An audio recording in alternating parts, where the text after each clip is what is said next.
안녕하세요. 반갑습니다. 사랑합니다. 컴퓨터 기록이 없지만 그래도 복잡한 과정을 좀 거치긴 했습니다. 도와주신 손길로 자료를 보여드리면서 교제할 수 있을 것 같습니다. 오늘 원래 복음 주간인데요. 복음 말씀보다 먼저 지금 현재 이스라엘과 하마스 간의 전쟁이 일어나고 있는데 그 전쟁의 배경과 흐름, 또 우리들이 이스라엘과 팔레스타인이라는 이 도저히 양분할 수 없는 이 두 민족 간의 어떤 내용이, 성경적으로도 어떤 내용이 담겨있는지 한번 살펴보고 그런 다음 복음의 말씀들을 한번 같이 교제하는 시간을 갖도록 합니다. 그래서 자료를 좀 찾는다고 좀 준비를 했는데 부족한 부분이 있어도 양해를 해주시고 또 잘 들어주시기를 바라겠습니다. 이스라엘과 팔레스타인 전쟁을 통해서입니다.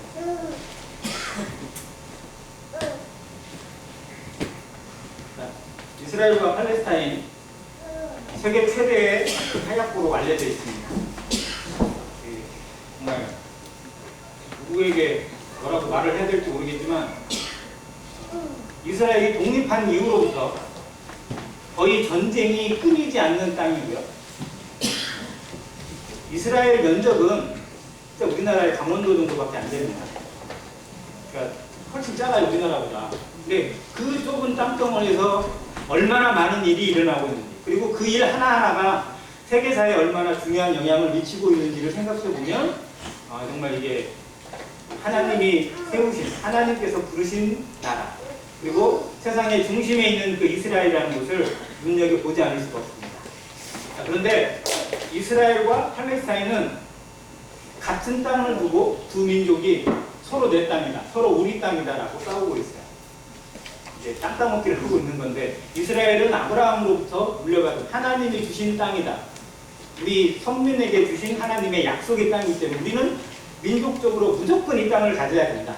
팔레스타인은 이스라엘이 망해서 흩어졌잖아요. 그리고 자기들이 그 땅을 계속 지금까지 살아왔어요. 거의 뭐 몇천 년 동안 살아왔는데 갑자기 딴 놈이 나타나서 원래 우리 땅이니까 내놔라 하니까 곱게 내줄 수가 없습니다. 자, 그런데 그 상황 가운데 두 나라만의 문제가 아니라 세계의 모든 나라들이 여기에 관여를 하고 있고, 특별히 그때 당시에 강대국이었던 미국과 영국이 이스라엘 편을 드는 바람에 지금 이 상황이 어떻게 왔어요. 근데 이제 그런 상황들도 한번 역사적인 내용도 한번 살펴보고, 또 지금 이 하마스 전쟁이 일어난 지가 지난 저희가 야외에 가기 전날 토요일 날 발발을 했거든요. 7일 날. 근데 이제 따져보면 약 한 8, 9일 정도 됐어요. 열흘도 아직 안 됐는데 벌써 세계 모든 이목이 여기 집중되어 있고, 특별히 성도들의 관심이 이게 보통 일이 아니구나. 이제 곧 지상전을 앞두고 있고 탱크가 돌격할 준비가 다 되어 있습니다. 어떤 일이 어떻게 벌어질지, 또 하마스뿐만 아니라 그 옆에 있는 레바논의 헤즈볼라까지, 또 옆에 다른 나라들까지 개입을 하려고 하는 그 상황. 이게 제5차 중동전쟁이 될 것인지 아니면 제3차 세계전쟁이 될 것인지 어떤 이목을 앞두고 있는데, 이게 세계사의 문제이긴 하지만 성도들에게는 더 큰 문제입니다. 하나님께서 이 상황을 허락하시고 보여주신 것이 과연 우리에게, 성도들에게, 교회들에게 무엇을 보여주실지 생각해 보자는 거예요. 그리고 정말 하나님이 성경에 보이는 마지막 때가 얼마나 가까이 왔는지를 느껴보고, 또 그 역사적인 배경 중에 이스라엘이 왜 이렇게까지 하는지를 생각해 보기로 합니다. 제일 밑에 블레셋이라고 써 있어요. 팔레스타인이라는 단어는 우리에게 익숙한데 팔레스타인의 원어가 블레셋입니다. 성경에 나와 있는 블레셋 족속을 이스라엘이 히브리어로 부르면 필리스티아예요.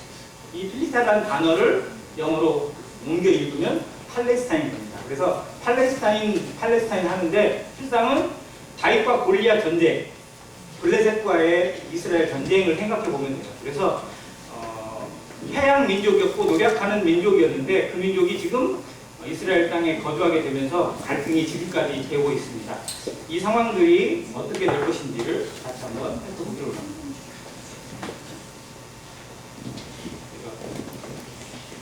넘어가려면 뭐를 해야 되나요? 크릭을 해요. 크릭. 아니 근데 클릭 키보드가 없어서.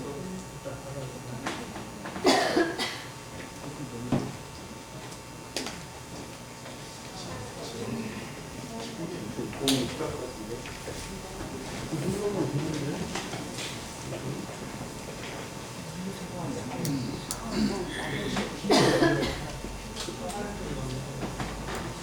이게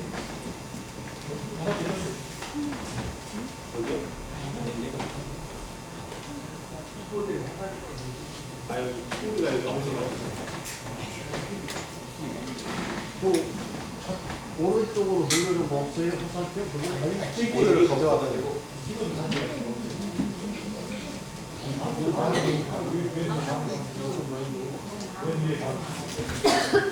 다 어떻게 만들었고?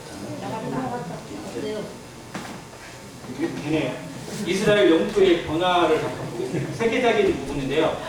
여기 밑에 혹시 보이세요? 1947년. 이스라엘이 1948년에 독립을 합니다. 근데 1947년 이전에 이스라엘 땅, 지금 현재의 땅이 어떻게 됐었느냐? 하얀색이 이스라엘 영토고요. 나머지 색깔이 팔레스타인 영토예요. 이스라엘 땅 얼마나 돼요? 없어요, 거의. 한 뭐 퍼센트로 따지면 약 3%에서 5% 정도 있습니다. 자, 그런데 이 상황이 어떻게 바뀌었느냐? 이게 1947년에 UN 플랜이에요. UN에서 이제 이스라엘이 우리도 여기에 땅을 차지하게 해달라, 우리도 여기 들어가겠다라고 요청을 했을 때 UN이 그러면 이렇게 해라라고 땅을 분할을 해줬어요. 그러니까 분할을 했는데 이스라엘 땅이 많아졌어요, 줄어졌어요? 엄청 많아졌어요. 그러니까 이 UN 플랜이 실상은 팔레스타인 입장에서 보면 불평등 조약이에요. 받아들일 수가 없어요. 근데 왜 이 UN 플랜이 나오게 되었을까? 여기에 역사적 배경이 있어요. 자, 1917년에 세계 1차 세계대전 당시에 영국이 그 전쟁을 주도하고 있었는데 이스라엘하고 밀약을 맺어요. 너희 나라를 독립시켜주도록 우리가 도와주겠다. 밀약을 맺어요. 그때 도움을 하겠다고 하는 이유가 뭐였냐면 돈이에요. 자, 유대인 가문 중에 세계에서 제일 부자 가문 어딘지 아세요? 네, 로스차일드입니다. 유럽을 거의 다 석권하고 있었고요. 지금 미국으로 가면 록펠러 가문이 뭐 부자이긴 하지만요. 그 당시에는 로스차일드 가문이 유럽의 거의 모든 재산권들이나 금융권을 휘어잡고 있었어요. 그 돈을 영국에 지원을 하겠다라는 원조를 갖고 독립을 약속을 했었어요. 그리고 그것이 유엔에 의해서 실행이 이루어지게 된 것이 바로 1947년 유엔 플랜입니다. 자, 이제 우리 본격적으로 약속을 지켜라. 우리 땅 차지하게 해달라. 우리 돌아오겠다. 이 시오니즘이 이때부터 막 들어갔어요. 그런데 47년에 이스라엘 땅이 약 반절반절 나눠지거든요. 그런데도 이스라엘 민족은 한 전체 이 땅의 한 20% 정도밖에 안 됐어요. 아직 다 안 들어왔어요. 전 세계에 퍼져 있으니까. 그런데도 땅은 이렇게 나눠버렸어요. 유엔에서. 그래서 팔레스타인은 도저히 받아줄 수 없다고 저항을 했는데 미국, 영국, 그리고 유럽에 있는 강대국들이 밀어붙여버렸어요. 그래서 이렇게 돼버린 거예요. 팔레스타인은 이 유엔에 되게 불만이 많아요. 자, 그리고 1948년에 독립을 합니다. 48년 독립을 하자마자 받아들일 수 없다고 하는 아랍의 전쟁이 일어났을까요? 안 일어났을까요? 일어났습니다. 바로 일어났어요. 48년 5월 14일 날 독립을 했는데 6월인가요? 그때 전쟁이 시작됐어요. 이게 1차 중동 전쟁입니다. 그리고 49년까지 이루어지는 1차 중동 전쟁, 그리고 58년도에 2차 중동 전쟁, 67년에 3차 중동 전쟁, 그리고 73년에 4차 중동 전쟁까지 계속 일어나요. 자, 거의 10년 6.15 한 번씩 일어나게 되는데 3차 중동 전쟁, 이게 유명한 6.1 전쟁입니다. 모세 다이안 장군에 의해서 정말 나라가 망할 것 같았는데 6일 만에 전쟁을 끝내버리셨어요. 그리고 6일 다음 날이 실제로 이스라엘의 안식일이었어요. 안식일 전날 전쟁을 끝내신 거예요. 그리고 이때 지도가 이렇게 바뀌어버려요. 팔레스타인 땅이 어떻게 돼요? 점점점 줄어들어요. 그냥. 실제로는요, 이스라엘 이 밑에 옆에 있는 그 시나이 반도인데요. 그 땅까지도 원래 이스라엘 다 먹었어요. 이집트를 몰아내가지고. 그러니까 이스라엘 땅이 훨씬 넓어졌어요. 근데 나중에 이집트가 평화조약을 맺고 그 땅은 다시 돌려받게 되긴 합니다. 자, 그리고 지금 현재 자, 여기가 잘 아는 것처럼 서한지구 이쪽이요. 그리고 여기가 유명한 무슨 지구? 가자지구. 오자지구 아니고 가자지구예요. 네, 여기가 지금 현재 전쟁이 일어나고 있는 땅입니다. 여기 작은 땅이에요.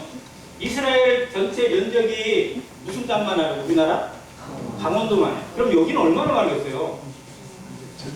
강원도에서 따져보면요 한 도시나 군 정도밖에 안 되는 거예요. 넓은 땅도 아니고 진짜 좁다한 땅 가지고 그 난리를 치고 있어요.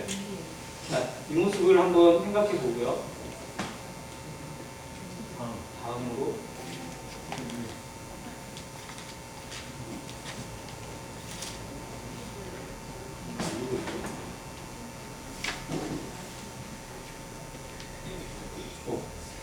현재 이스라엘입니다. 자, 현재 이스라엘의 지도를 보면요. 여기가 서안지구도 넓죠. 가자지구, 여기 좁습니다. 자, 그런데 전쟁을 계속하면서 이스라엘이 이길 때마다 팔레스타인 땅들은 점점 줄어들었어요.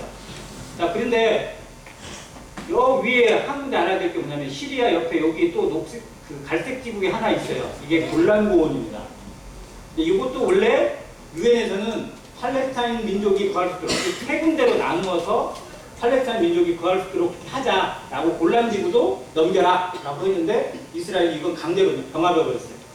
골란지구는 이스라엘 땅으로 되어 있습니다. 여기가 왜 그러냐? 여기가 엄청난 자원의 보고예요. 그래서 이스라엘이 절대 안 줍니다. 그리고 레바논이나 시리아와 국경을 그대로 맞대고 있는 땅이기 때문에 이스라엘의 전략적 요충지예요. 그러니까 이곳은 현재 이스라엘이 다 관할하고 잡고 있습니다. 두 지역만 팔레스타인 난민들이 거주를 하고 있어요. 자, 그 상황에서 지금 문제가 벌어지고 있는 가자지구를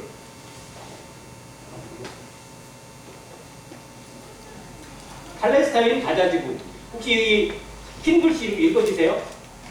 시작 읽어주세요. 시작. 감옥이에요. 감옥. 이거는 땅으로 분리가 되어 있는데요. 완전히 감옥이에요. 자, 여기 바닷가에, 지중해 바닷가입니다. 여기가. 바닷가에는요, 이스라엘 군대가 군함이 싹 버티고 있어서 아무 배도 못 띄워요. 여기서.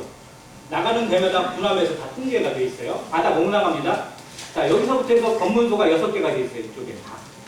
검문소도 있고, 여기에 분리장벽이라고 해서 엄청난 장벽을 다 세워놨어요. 완전히 잘 되어 있고, 이 안에 얼마가 살고 있다고요? 약 250만 정도가 살고 있어요. 이 안에. 근데 이 땅이 어느 정도 넓이냐? 면적을 제가 재봤어요. 362제곱킬로미터거든요. 군산보다 작아요. 군산 시보다. 그러니까 군산시보다 작은 땅에 250만 정도가 살고 있으니 지금 군산시 인구 30만이거든요. 8배가 넘는 인구가 여기에 밀집돼서 살고 있어요. 그래서 이 지역으로 따지면 세계에서 인구 밀도가 가장 높은 땅 중에 하나입니다. 그러니까 그 안에 살고 있는 사람들이 어떤 모습으로 살고 있을지 상상이 안 되는 거예요. 자, 여기 보면 수자원 97%가 오염됐어요. 물을 이스라엘에서 안 주면 먹을 물이 없어요. 이스라엘에서 공급받아서 살아가고 있는 땅이에요. 왜? 감옥이니까. 자체적으로 뭔가 할 수 있는 땅이 아니에요. 이스라엘에서 전기 끊으면 전기가 안 들어가요. 물 끊으면 물을 공급받을 수가 없어요. 그러니까 이스라엘은 마음대로 할 수 있는 땅인데 국제적인 눈치 때문에 조금씩 주는 거예요. 대신 꼼짝 말아요. 그게 가자지구의 현실입니다. 자, 그러니 이 안에 있는 하마스라는 이 무장단체가 이스라엘에게 곱게 순종하고 그래 우리는 이렇게 사는 게 운명이고 숙명이구나 라고 살아갈 마음이 안 드는 거예요. 어떻게든 이스라엘을 몰아내자. 우리가 살 길은 이스라엘을 몰아내는 것밖에 없다라는 것이 하마스의 원리고요. 그리고 이 서안지구를 또 다른 곳에 정파가 달라요. 여기는 강성 지구가 지배하고 있다면 여기는 평화주의자들, 다친. 얘들은 이스라엘과 우리 그냥 따로따로 잘 살자. 이 논리로 해가지고 겨우 유지하고 있는 그런 땅이거든요. 그러다 보니 서로 협력도 안 돼요. 자, 여기에 가자지구의 특징을 좀 제가 써놨는데요. 여기가 잘 넘어가야 됩니다. 가자지구가 문제인 이유. 2006년에 하마스라는 무장단체가 여기에 정권을 잡습니다. 그때부터 계속해서 이스라엘에 강경책을 써요. 전쟁해야 된다. 근데 처음에는 이 팔레스타인 난민들, 가자지구에 살고 있던 사람들이 하마스를 지지를 해줬어요. 왜냐하면 저쪽에 살고 있는 파사단이 너무 해가지고 국제 원조를 주면 지들만 먹어. 윗대가리들만 싹 해먹고 밑에는 안 줘요. 그러니 그 주민들이 먹고 살 길이 없으니까 야 차라리 하마스가 낫더라. 하마스를 지지를 해줬는데 하마스 얘들은 무조건 전쟁이다. 우리가 살 길은 전쟁이다. 고 맨날 싸우는 거예요. 로켓도 쏘고 막 무기 만들고 어떻게든 무기 들여오기 위해서 난리치고. 그러다 보니까 주민들의 입장에서는 얘도 힘들고 얘도 힘들고 둘 다 힘들어요. 지금 그런 상황이에요.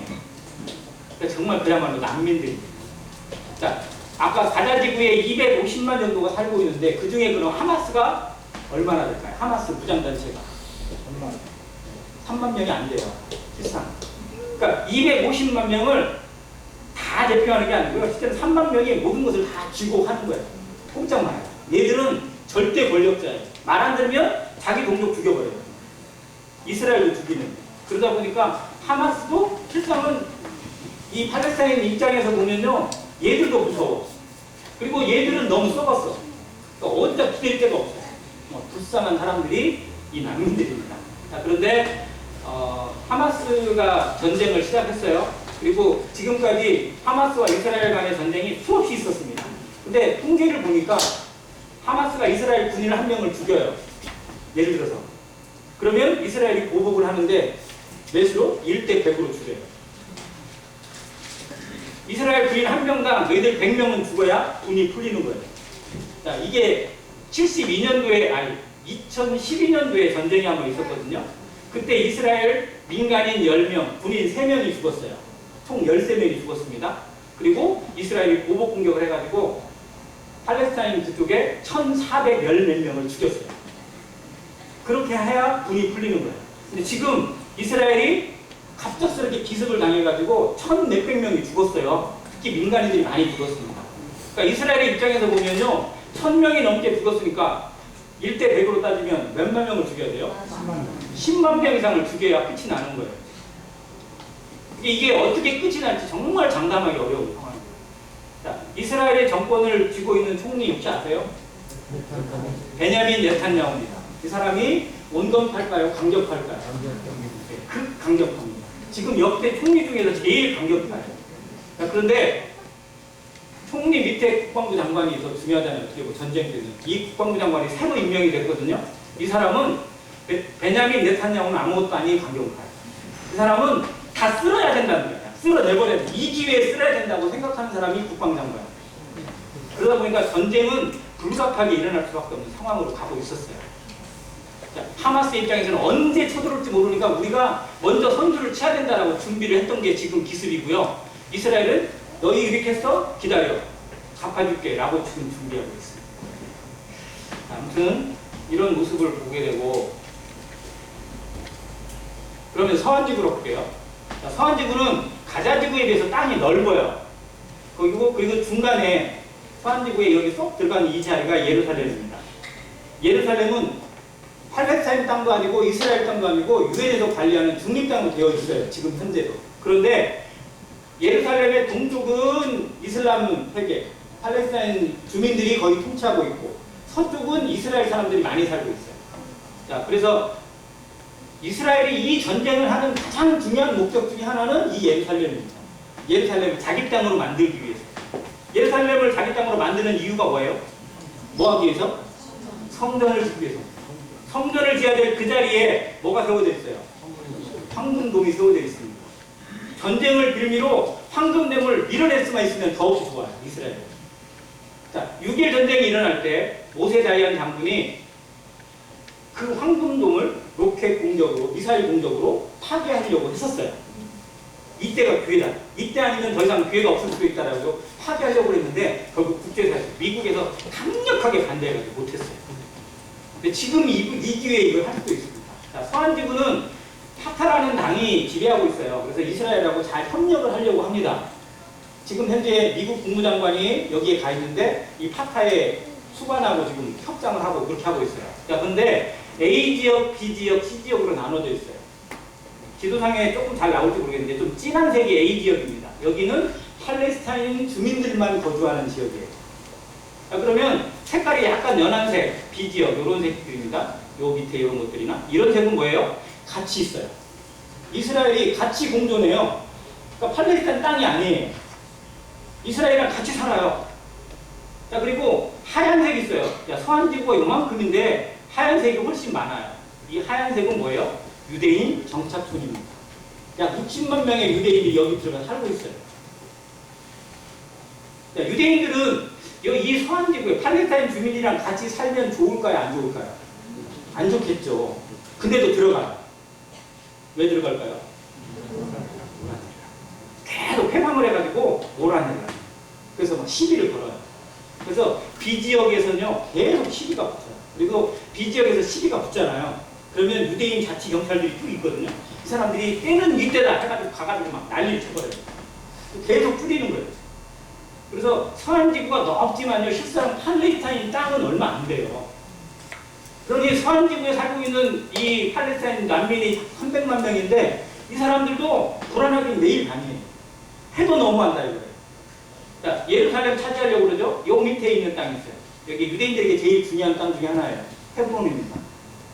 아브라함, 사라, 이삭, 리브가, 야곱, 레아. 유대인 민족 뿌리잖아요. 그들의 무덤이 있는 헤브론 땅이에요. 자, 이곳이 이 서한지구에 들어있기 때문에 유대인들이요 여기에 일부러 가요. 자기 정착촌을 만들어서 가서 점점 뚫어내고 몰아내고 헤브론 땅을 자기 땅으로 만들기 위해서 계속 시비를 붙여요. 그러니까 유대인의 입장도 이해는 되지만 팔레스타인의 입장에서 보면요 정말 얄미울 수가 없어요. 이렇게 와서 시비 불고 이 뒤에 이제 큰 경찰이 큰 아빠가 예를 들면 좀 심하게 보면 조폭이 딱 뒤에 버티고 있는 거예요. 내 뺑이 꼭 건드리고 문제 생겼다면 바로 신고해요. 그러면 가가지고 막 난리칠 거예요. 자, 그러니까 팔레스타인 난민들의 입장에서 유대인은 깡패예요. 진짜 유대인은 제가 중립적인 입장에서 보면요 유대인들은 깡패 짓을 하고 있어요. 근데 유대인들이 그걸 하는 이유는 뭐다? 이들을 몰아내야 돼요. 이들을 몰아내고 그 예루살렘에 세워있는 황금돔이 아무 의미 없게 만들어야 돼요. 그런데 황금돔은 팔레스타인 남미의 것이 아니라 누구의 것이에요? 전 아랍 민족 10억이 넘는 아랍 민족이 그냥 한눈같이 지켜보고 있으니까 어떻게 하지 못하죠. 근데 전쟁이 나서 어떻게든 오발이 나든지 저쪽에서 좀 로켓이 떨어지는지 이래가지고 그것이 무너지기만을 기다리고 있어요. 진짜 그런 상황을 보면 진짜 이곳은 어떤 일이 어떻게 벌어질지 모르겠어요. 지금 이 현재의 전쟁을 나름대로 예상을 해봤습니다. 이스라엘은 자체의 무기로 얼마든지 팔레스타인을 몰아낼 수 있는 능력이 있어요. 근데 명분이 없어요. 왜? 유엔에서 같이 공존하고 둘 다 나라로 속아놨기 때문에 함부로 몰아냈다가는 자기들이 공격이 되니까. 그리고 미국도 이스라엘이 지금 가자 지구에 들어가겠다고 하니까 들어가면 안 된다고. 난민들을 지금 250만 명이 살고 있는 가자 지구의 가장 중심 도시가 가자라는 곳입니다. 근데 성경에 나와 있는 가사예요, 가사. 혹시 들어보셨어요? 네. 삼분과 연결되는 땅이고요. 블레셋의 5대 도시 중에 하나입니다. 제일 남쪽이에요. 그 가사 도시가 지금 가자 도시거든요. 110만 명이 거기 살고 있어요. 그러니까 거의 대부분이 거기에 있는 거예요. 반절 정도가. 근데 여기 사람들한테 24시간 내에 다 떠나라. 여기 쓸어버리겠다라고 지금 통보를 해놨어요. 이제 언제, 왜냐하면 가자지구 제일 입구 쪽에 있는 곳이 그 가자라는 곳이거든요. 그러다 보니까 만약 거기로 쳐들어가게 됐다. 그러면 레바논에서, 이란에서 또 다른 나라들이 이집트에서 가만히 있을 수가 없습니다. 왜? 자기들은 한 민족이니까. 아랍이라는 그 정체성을 가지고 있어요. 근데 분명히 있지만 이란은 그 중동 지역에 같이 살고 있고 이슬람을 섬기고 있지만요. 아랍은 아니에요. 이스라엘은 페르시아 민족이거든요. 그러니까 이제 자기들은 아랍이라고 하면 되게 기분 나쁘다고 하죠. 우리는 아랍 아니다. 근데 이슬람이다. 이렇게 얘기해요. 아무튼 협상을 하게 되더라도 정착촌이 점차 넓어져 갑니다. 이스라엘 사람들이 어떻게든 몰아내고 땅 따먹기를 계속해서 밀어내려고만 하고 있어요. 자, 그럼 결국은 세계에서 눈치를 보면서 평화협정을 맺든지 아니면 이스라엘과 성전을 건축할 수 있는 뭔가 계기를 만들어 줄 수밖에 없는 상황으로 이끌어가요. 계속 팔레스타인을 몰아붙이다 보면요. 아랍 쪽에서 합상이 오게 될 거예요. 야, 우리 도저히 안 되니까 너희 요구가 뭐냐? 그러면 팔레스타인을 나라로 인정해주고 얘들의 땅을 인정해 줄 테니까 우리 성전을 짓게 해달라. 이게 이스라엘의 요구사항이 될 겁니다. 왜냐하면 지금 현재 성전을 짓고자 한다면 황금동을 밀어버려야 되는데 밀지 않는 상태에서 협상안을 만들어야 돼요. 자, 그런 방안이 나오게 된다면 이게 그 중동 지역이 평화를 만드는 쪽으로 갈 가능성이 있습니다. 이스라엘이 노리고 있는 부분이 저는 그것이라고 봅니다. 결국 예루살렘을 회복하는 것, 성전을 짓는 것, 우리의 제사를 회복하는 것, 하나님의 백성으로 살아가는 것이 이스라엘의 목표이기 때문에 그렇게 하고 있어요. 아무튼 그것이 만약에 가능해지고 이루어진다. 그러면 성경의 예언이 완전히 성취되는 거죠. 자, 성경의 예언 중에 멸망에 대해서, 세상의 말세에 대해서 제일 먼저 보여준 성경의 예언이 다니엘 71회예요. 다니엘서 7장에 나옵니다. 다니엘 71회의 마지막 7일에, 마지막 70번째 일의 7년이 뭘로 시작이 됩니까? 평화조약으로 시작이 돼요. 이건 요한계시록 6장에 나와 있는 첫 번째 7인 중에 첫 번째 인을 뗄 때 흰 말이 나오거든요. 흰 말이 평화를 상징하잖아요. 그 평화조약을 의미해요. 즉 유대인과 이 아랍 전쟁 간에 전쟁을 그치고 평화를 맺고 이스라엘 성전을 지을 제3성전을 지을 수 있도록 이루어지는 협정. 근데 거짓 전쟁, 거짓 평화예요. 적그리스도가 자기의 야욕을 숨기고 세상을 지배하기 위해서 이스라엘과 아랍을 중재에 나서서 하는 그런 모양새가 될 거라고 보여집니다. 저는 여기에 중요한 사건 하나가 연결될 만한 고리 중에 하나가 미국 대선이에요. 지금 미국이 대선을 앞두고 있거든요. 자, 누가 당선될 것 같으세요? 트럼프가 당선돼야 돼요? 안 돼야 돼요? 안 돼야 되죠. 근데 트럼프가 당선될 것 같아요. 지금. 그렇게 사람이 없어요. 한 사람은 80세 노인이고 한 사람은 진짜 미국에서 알아주는 또라이인데 두 사람이 또 지금 나오게 생겼어요. 아니 미국에 살고 있는 제 동생이 그래요. 야 트럼프 어때? 그럼 또라이지. 그런 또라이가 없대요. 미국 사람도 알아요. 근데 아니 미국 사람들이 그렇게 지지를 하는 게 어떡해요? 자, 근데 트럼프가 만약 다시 미국이 대통령이 됐다. 그러면 예루살렘으로 미국 대사관을 옮깁니다. 예루살렘. 그러면 이 평화협정의 중재자 역할을 트럼프가 할 수도 있어요. 진짜. 어떤 모양이 날지는 모르겠습니다. 그래서 미국의 대선도 이 내용과 상당히 연결되어서 흘러가게 될 것입니다. 그래서 성도들이 우리나라의 선거도 중요하지만요. 세상의 흐름도 아셔야 되고 더 중동 전쟁이 어떻게 흘러가는지도 볼 수 있는 그런 관심이 있고 눈이 되길 바랍니다. 근데 전쟁이 저렇게 되고 세상이 어떻게 되는 것이 중요한 게 아니에요. 뭐가 더 중요하겠어요? 그 다음이 중요합니다. 그러면 우리는 어떻게 할 것인가가 중요해요. 자, 마지막 줄에 있는 것. 교회와 성도의 사명은 더욱 분명해집니다. 더 이상 기회가 없을 수도 있음을 생각해야 돼요. 우리에게 더 이상 하나님을 위해 일하고 복음을 위해 일하고 영혼들을 위해 뛸 수 있는 기회가 사라질 수도 있을 때가 바로 지금이라는 사실을 기억하시길 바랍니다.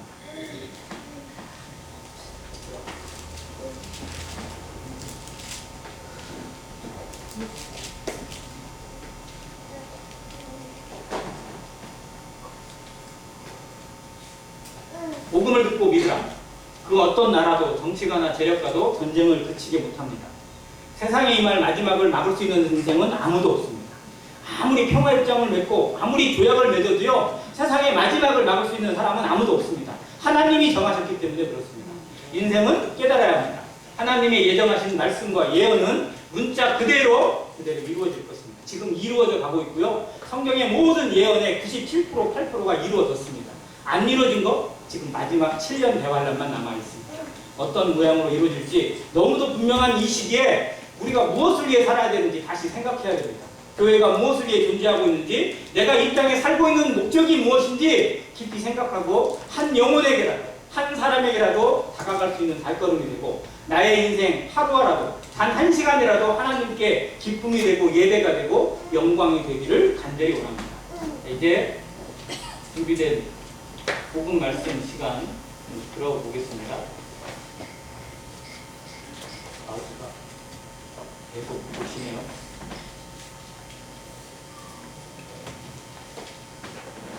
위에 제목 한번 읽어주세요. 우리가 너무 잘 아는 두 동산입니다. 성경의 두 동산이에요. 근데 이 두 동산의 이야기가 성경의 모든 것을 다 보여주고 있습니다. 에덴 동산과 겟세마네 동산입니다. 성경에 산들이 참 많이 나와요. 성경에 아는 유명한 산 혹시 뭐 있어요? 네? 아라랏산도 있고 감남산도 있고 또 뭐 의보산도 있고 뭐 갈멜산도 있고 여러 산이 있죠. 자, 그들 산들 중에 정말 여러 산이 있지만 제일 중요한 성리를 보여주고 있는 동산. 동산이라는 의미는 높은 산이에요, 작은 산이에요? 그런데 작지만 결코 작지 않습니다. 크기가 작을 수 있지만 영적인 의미는 엄청나게 큰 의미를 갖고 있는 두 동산이 에덴 동산과 겟세마네 동산입니다. 자, 이 동산은 성경의 경륜과 인생의 모습을 잘 보여주고 있습니다. 우리 인생은 이 두 동산 중에 하나에 속해 있어요. 여러분은 어느 동산에 속해 계십니까? 어느 동산에 살기를 원하십니까? 원래는 어디에 있었는데 지금은 옮겨지는 인생인지 아니면 여전히 그곳에 머물면서 하나님의 저주와 심판 가운데 머물러 있는 인생인지 살펴봐야 됩니다. 우리나라 사람들 산 좋아할까 안 좋아할까요? 산 좋아하시는 분? 별로 안 좋아하시는 것 같습니다. 자, 우리나라 사람이 제일 좋아하는 산 어디일까요? 네? 그러니까 우리나라 사람이 제일 좋아하는 산은요, 부동산입니다.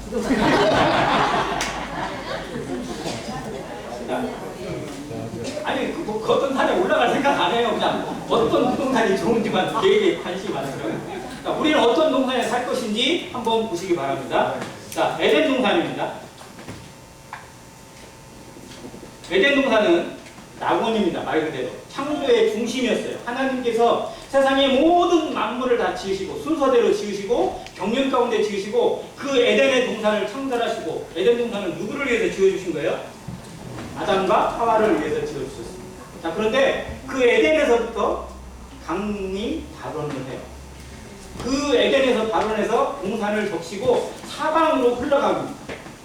자, 그렇게 흘러간 강들의 이름이 뭐 순강, 기손강, 기온강, 뭐 유브라데강, 그리고 히데겔은 티그리스강으로 알려져 있습니다. 아무튼 이 강들이 흘러가게 되는 발원지예요. 중심지예요. 그래서 이 생명이 여기서부터 흘러간다는 걸 의미합니다.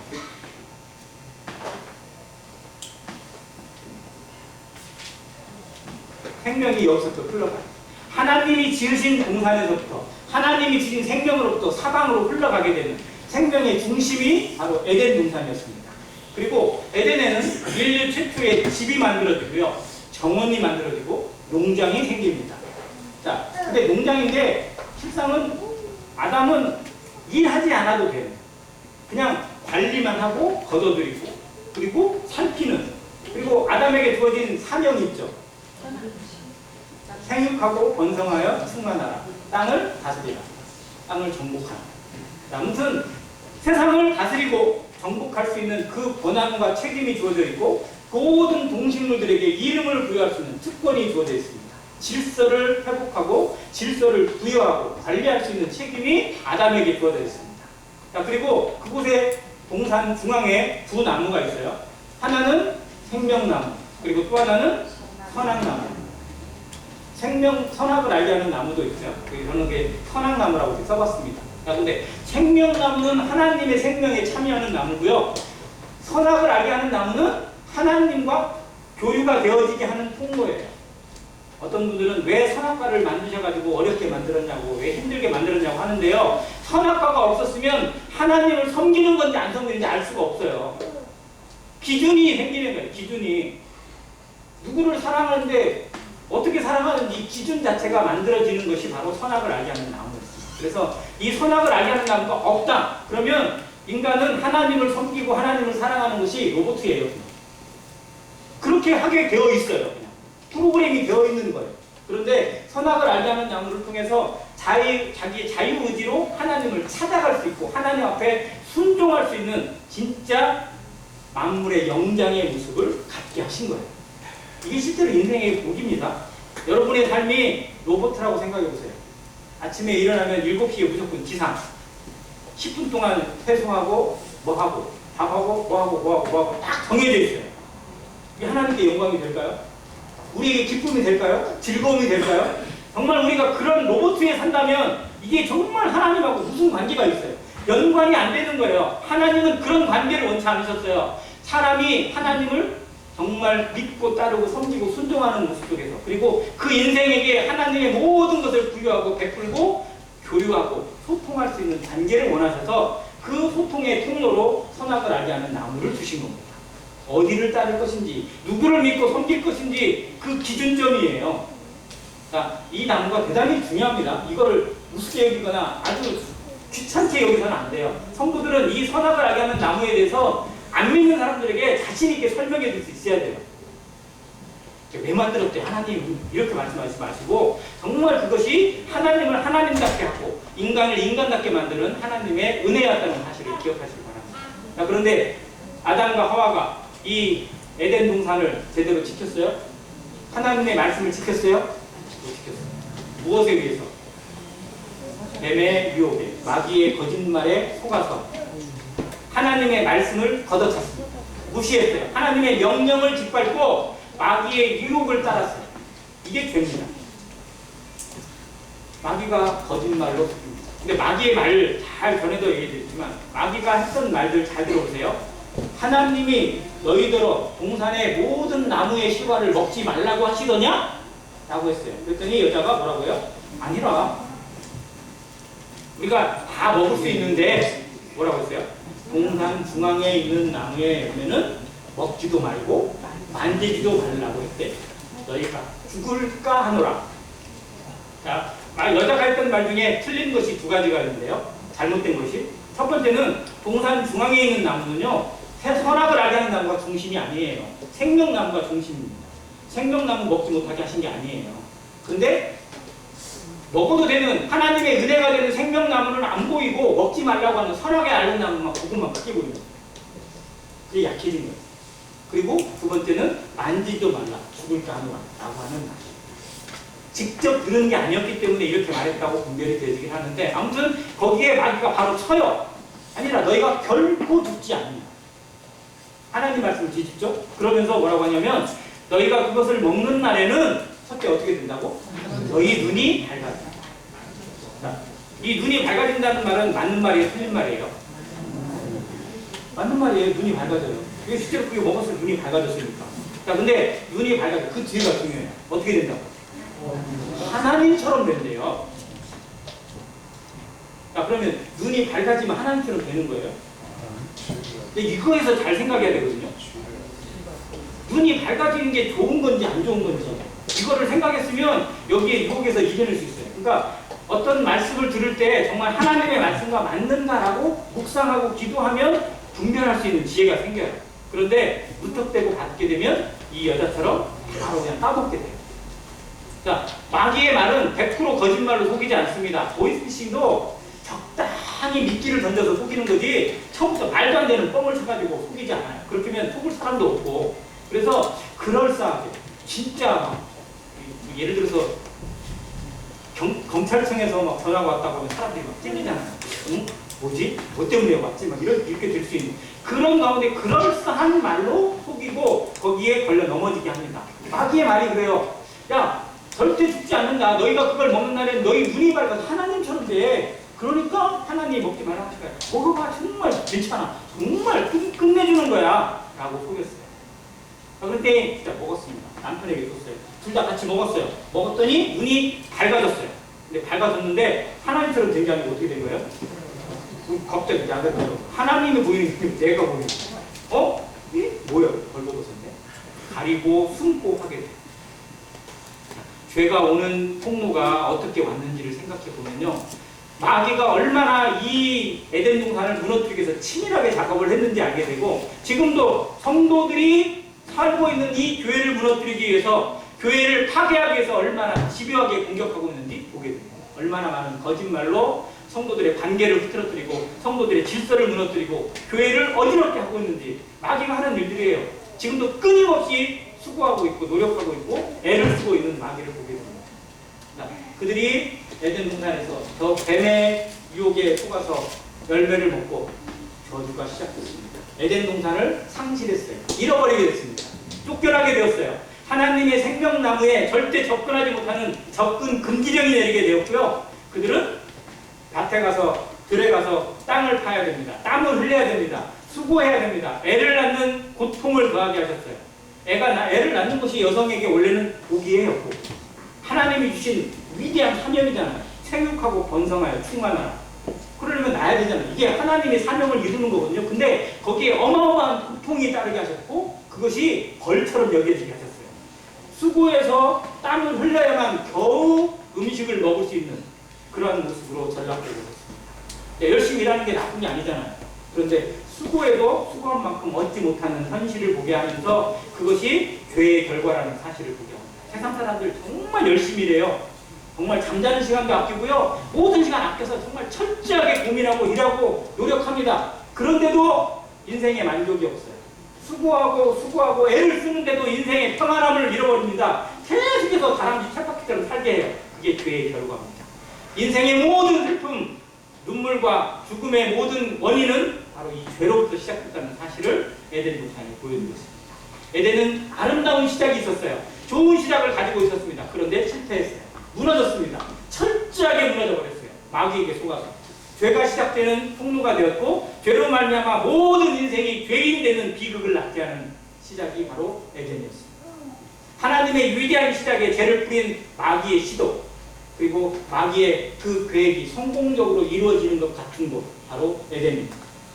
그래서 여전히 에덴 동산에 머물고 있는 인생 자기의 꿈만 꾸고 있고 그것이 인생의 모든 것이냐 거기서 조금만 더 하면 행복해질 수 있다고 생각하고 여기서 좀만 더 노력하면 내가 좀 더 뭔가를 하면 더 많은 것을 얻을 수 있다고 생각하는 이 모습이 지금 인생의 굴레가 되었어요. 눈을 들어 하늘을 보지 못하고 눈을 들어 하나님의 말씀을 듣지 못하고 하나님의 말씀과 전혀 동떨어진 모습에서 열심히 자기만의 것을 하고 있어요. 생수에 근원된 하나님을 버리고 나니까 여전히 웅덩이를 파요. 계속 웅덩이를 팝니다. 왜? 갈등이 나니까. 이걸 파보면서 조금 얻어지는 것 같아요. 그게 종교예요. 여기서 조금 팝니다. 문화에 여기서 합니다. 음악에 뭔가를 해봐요. 그러니까 다른 데로 뭔가를 있어요. 그런데 물을 저축할 수 없어요. 계속 말라갑니다. 그냥 떨어져 가요. 또 파야 돼요. 또 파야 나중에는 쾌락으로 도박으로 그보다 더한 것들로 흘러가게 되는 인생의 마지막이 얼마나 비참해지는지를 보게 됩니다. 자, 이제 새로운 동산. 하나님께서는 에덴 동산의 실패를 그대로 포기하지 않고 에덴의 실패가 다시 회복이 될 수 있는 길을 분명히 우리에게 보여주신 것이 가장 마지막 줄에 있는 그들을 긍휼히 여기신 하나님의 선물 뭐예요? 가죽옷입니다. 그들이 자기의 수치를 가리기 위해서 무화과나무 잎을 여기서 이 나무를 만들고 옷을 만들어 봤지만 그 한계예요. 금방 말라지고 부서지고 사라집니다. 사람이 만들어내는 것이 그래요. 뭔가를 만든 것 같고 그때만 해도 그럴싸해 보이고 괜찮아 보여요. 그런데 조금만 지나고 나면 아무것도 아니에요. 헛된 겁니다. 그래서 하나님께서 그들에게 가죽옷을 지어 입히셨습니다. 자, 이 가죽옷이 바로 누구를 상징한다고요? 예수 그리스도. 그리고 예수 그리스도를 통해서 이루어지는 회복의 동산, 겟셋만의 동산을 보여주고 계십니다. 그림이 좀 약간 어둡긴 한데요. 자, 누가 보이세요? 예수님. 예수님이 정말 이 겟셋만의 동산, 저 옆에 나무 하나 보이시죠? 자, 저게 무슨 나무일까요? 네, 올리브나무. 겟셋만의 동산에 올리브나무가 엄청나게 오래된 게 많다고 그랬잖아요. 그 나무가 지켜보고 있어요. 제자들은 어디가 있어요? 제자들이 지켜보고 동력하고 같이 기도해야 되는데 이 제자들이 그냥 옆에서 퍼즐로 자고 있고 저 올리브 나무만 예수님을 지켜보고 있는 것 같습니다. 이 바위에 지금 여기 그림이 좀 밝은 화면에 보면요. 예수님의 얼굴, 머리 쪽에 약간 붉은색 보이세요? 이쪽에 보면 네, 붉은 게 또 뭘까요? 피. 정말 피가 흘러서 옷에 다 적셨어요. 땀방울이 핏방울 되기까지 기도하셨습니다. 얼마나 간절히 기도하셨는지 여기에 자기의 모든 것을 거시고 기도하신 곳 이 겟셋만의 동산입니다.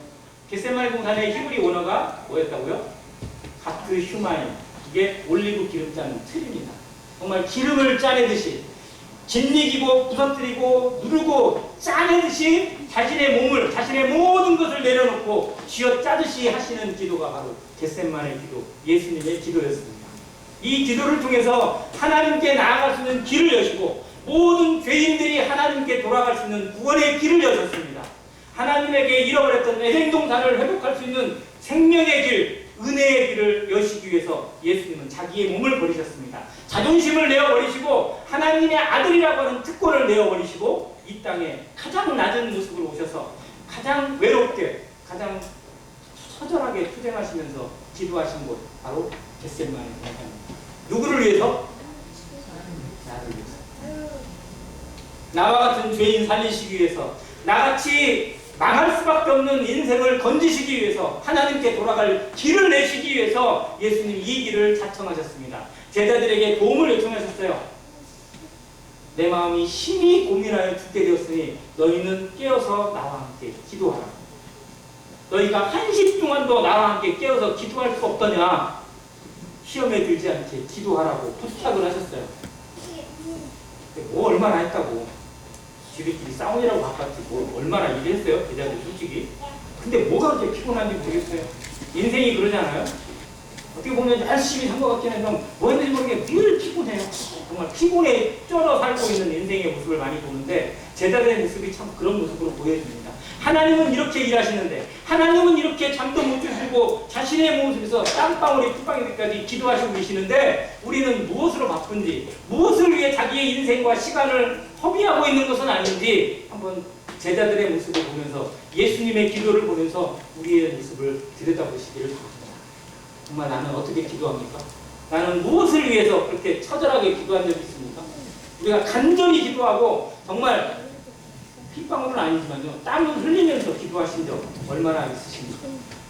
의학적으로 이게 증명이 됐어요. 정말로 온몸을 쥐었다듯이 모든 에너지를 쓰면서 이 땀을 흘리잖아요. 온몸에 있는 건 수단이잖아요. 그러면 거기에 피성분이 섞여서 나온대요. 핏방울같이 되는 것이 의학적으로 증명이 되었다가, 이게 얼마나 정말 간절하게 온몸의 모든 것을 동원해서 기도했는지를 보여주는 모습입니다. 겟세마네의 결과를 보겠습니다. 죄로 인해 막힌 담을 하셨습니다. 하나님께 나아갈 수 있는 길을 열어주셨습니다. 스스로 어찌할 수 없는 모든 죄를 지시고 심판을 받으심으로 구원의 길을 열어주셨습니다. 그리고 예수님 십자가에서 달리실 때 마지막 뭐라고 하셨다고요? 다 이루었다. 테텔레스타이 외치셨습니다. 하나님이 내게 맡기신 모든 사명, 인간이 지고 있던 모든 죄의 쟁을 내가 이제 다 갚았다고 선언하셨습니다. 죄에 대해 죽고 의에 대해 살 수 있는 부활의 길을 열어주신 동산이 바로 겟세마네 동산입니다. 자, 굵은 글씨로 되어 있는 거 같이 읽겠습니다. 시작. 죄인이 의인되고 마귀의 자녀가 하나님 자녀가 되는 은혜와 사랑과 복음 이루셨습니다. 아멘. 우리가 이 은혜로 그리스도의 이 희생과 피 흘리심과 죽으심을 통해서, 그리고 부활을 통해서 구원을 맛보고 하나님의 자녀가 되고 의인 되어지고 거듭났습니다. 하나님의 나라 천국에 들어갈 수 있는 천국 백성이 되었고 하나님을 예배하는 왕같은 제사장이 되었음을 감사히 드립니다. 온전한 회복을 통해 다시 어디에? 진짜 에덴에 다시 들어갈 수 있는, 진짜 다시 세워지는 에덴, 바로 새하늘과 새 땅입니다. 그곳에 들어갈 수 있는 길을 열어주셨고 회복을 이루어주셨습니다. 그래서 성경은 결혼으로 시작해서 다시 결혼으로 끝나잖아요. 에덴에서 시작해서 다시 어디로 가야 돼요? 다시 에덴으로. 그곳을 회복하는 통로가 바로 겟세마네 동산이라는 사실입니다. 믿음은 뭐예요? 은혜요. 선물입니다. 하나님의 선물입니다.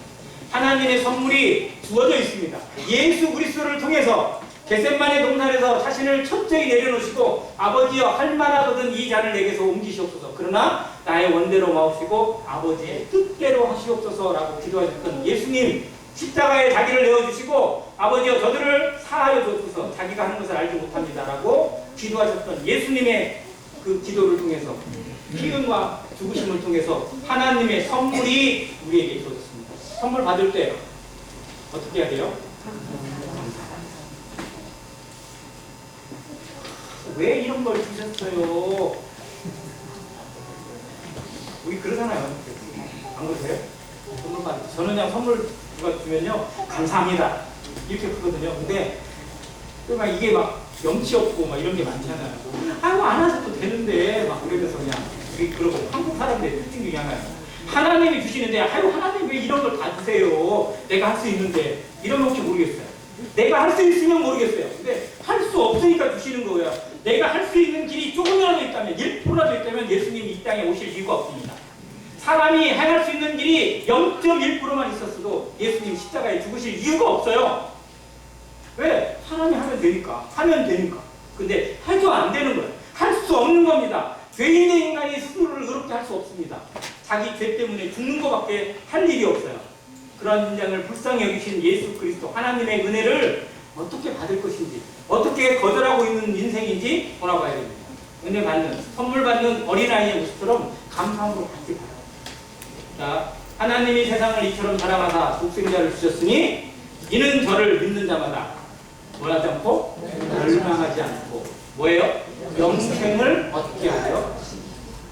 너무 단순하지만 성경에 모든 것이 담겨 있습니다.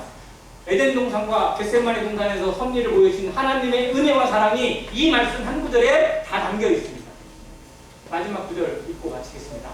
시작. 보라, 지금은 은혜 받을 만한 때요. 보라, 지금은 구원의 날이로다. 자, 이스라엘과 하마스 전쟁 보면서 세상이 어떻게 돌아갈지, 이 땅의 마지막이 어떻게 오게 될지 아무도 장담하지 못하는 정말로 불확실한 시대가 되었습니다. 지금 당장 하나님의 나팔 소리가 울려도 이상할 것이 없는 시대가 되어 있습니다.